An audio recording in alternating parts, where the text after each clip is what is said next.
Andito tayo ngayon sa Makina Moto Expo 2026 na kung saan ginaganap ito taon-taon at dito nagsasama-sama ang mga motorcycle enthusiasts, brands at marami pang iba tungkol sa motor ay makikita mo rito. At kalimitan sa mga ganitong event, pinapakita yung mga bagong paparating na motor. Bago lumapag sa mga kasa ay dito makikita natin yan.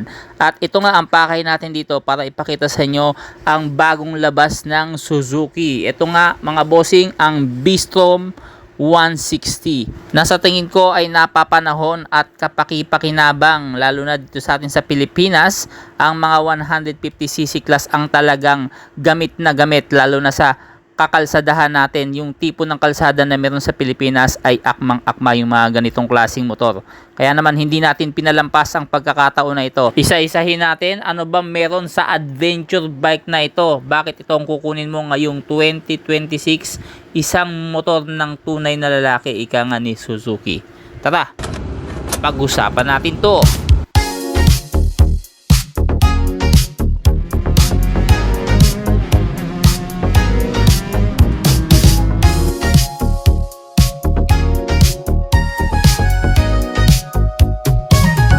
Boss Motovlog.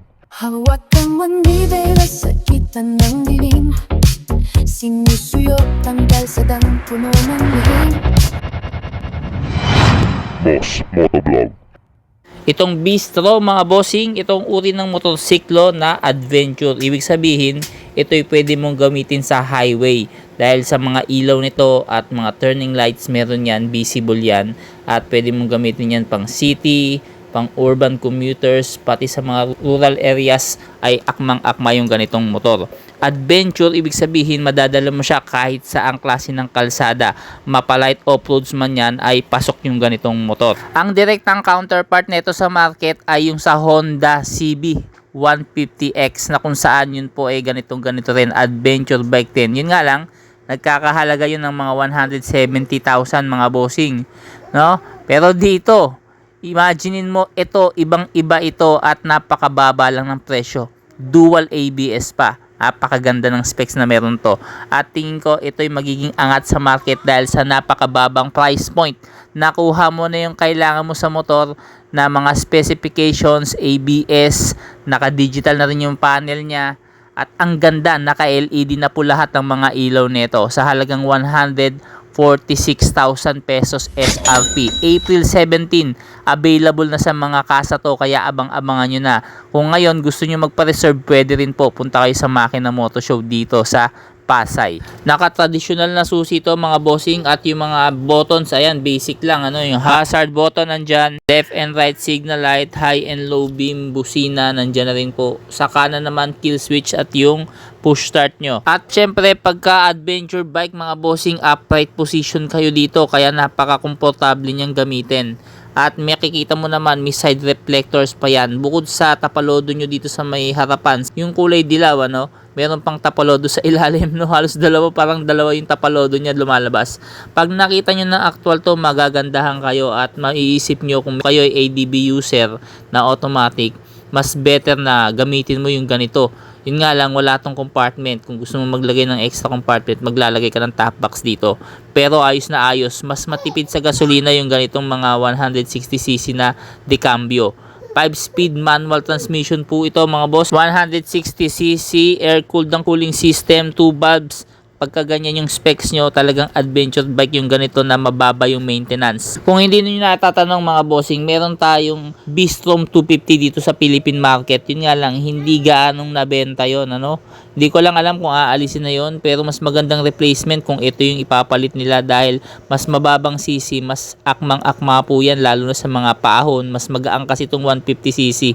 At kung masasakyan nyo to, maganda mapuntahan nyo rito, tingnan nyo at sakyan nyo, mapapansin nyo na magaang lang talaga siya imaniobra. Hindi siya ganun kabigat kagaya ng 250cc na B-Strom. At base sa pagsampa ko dito, mababa lang din yung seat height niya mga bossing, nasa 795mm lang. Kaya kahit average Filipino height, tiptoe ka lang ng kote pero manageable to kasi nga yung ganitong motor mga bossing, manipis lang yung upuan nito, no, sa bandang gitna, kaya ayos na ayos, madali mo siyang masasakyan. Yung nga lang kung mga 5'3" ka, medyo magsapatos ka ng konti, pero sanayan lang naman yan, lalo na sa mga ganitong motor.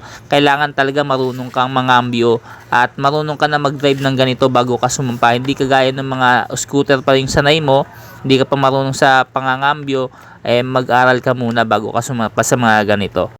Ang forma at design ng headlight nitong Bistrom 150 na to ay hango din, no? Pares na parehas siya sa GSX 1000 na yung ganitong headlight, ganitong assembly, halos parehas siya. Kaya sigurado kung itong kukunin mo, parang ang dating niya is mamahali na rin, ano? Kumbaga high-end yung datingan, pero hindi nila alam, nasa mababang sisi ka lang. Pero tingnan mo naman yung forma mga bossing, pag nakita mo na actual to, talagang napaka-detalyado, ang ganda ng mga details ng motor. Kumbaga yung ergonomics ng motor, kuha talaga yung parang pagka-European style din ng adventure bike. At ang maganda rito, lahat ng ilaw po ay LED na rito mga bossing. Kahit yung mga turning lights nito, LED na rin po. Nasa 13 liters ang gas tank nito at como fuel injected na to, siguradong matipid na rin sa gasto. At nasa approximately nasa mga 50 kilometers per liter daw po ayon sa WMTC, na kung saan tinitesting yung per kilometer. Siyempre, depende po yan sa bigat ng rider mga bossing. Marami nagsasabi na sa Haojue daw ang makina. Yes, pwede po yun dahil nga ang Haojue sa China ay co-partner din po yan ng Suzuki. At hindi lang po Haojue ang partner nila, may partner din sila sa India na kung saan yung mga Indiano naman na Suzuki din ang gumagawa dun sa bansa nila. Kasi kung mismong sa Japan pag gagawin yan, mataas ang production cost. Siyempre, kung sa mga bansa na yun, dun malalakas yung mga motor, dun na po ginagawa talaga yan. At sabi nila, marami nagsasabi na ito po ay gawang China. Yes, gawang China ang Haojue, partner ng Suzuki. Pero siyempre, ang Suzuki, tandaan natin, hindi naman bumibitaw yan ng alanganin. Siyempre, alam nila at aware sila sa ginagawa ng mga Chinese manufacturer sa bansa na yon. Kumbaga may basbas at alam na alam nila yan. At para sabihin ko sa inyo, ang Haojue napakatibay po niyan. Meron kaming Haojue dito sa bahay, almost 20 years na umaandar pa yung pan-tricycle. Para sa kaalaman nyo lang, mga 2006 or 2007 yata dumating ang Haojue dito sa Pilipinas. Yung nga lang kumo tayo, nakapokus tayo sa Honda Wave, XRM, yung mga sikat na brand. Hindi natin napapansin yung mga ganitong pan-tricycle. Kumbaga kung kukuha ka ng pan-tricycle, mag-SYM ka na lang kesa mag Haojue ka, di ba? Saka tingin ko isa pang issue kaya nawala yung Haojue. Siyempre pag tinanong ka ng tropa mo, ano ba motor mo pre? Haojue. Anong Haojue?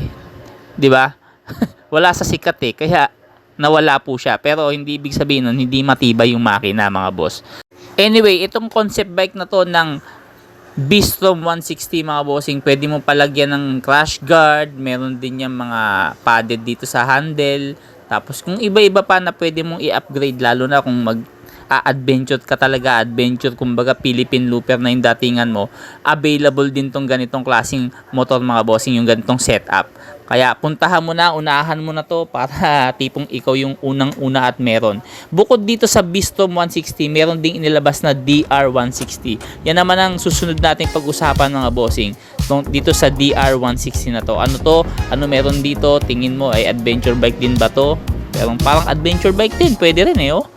Yan ang pag-usapan natin sa sunod na video. Hanggang sa muli. Boss Motovlog. Hawak ang manibela sa gitan ng dilim. Sinusuyot ang dalsadang puno ng lihim. Puti at pilat na kislap ng iyong pintura. Sinasalalamin ang ganda ng gabing sariwa. Hindi nagmamadali sa bawat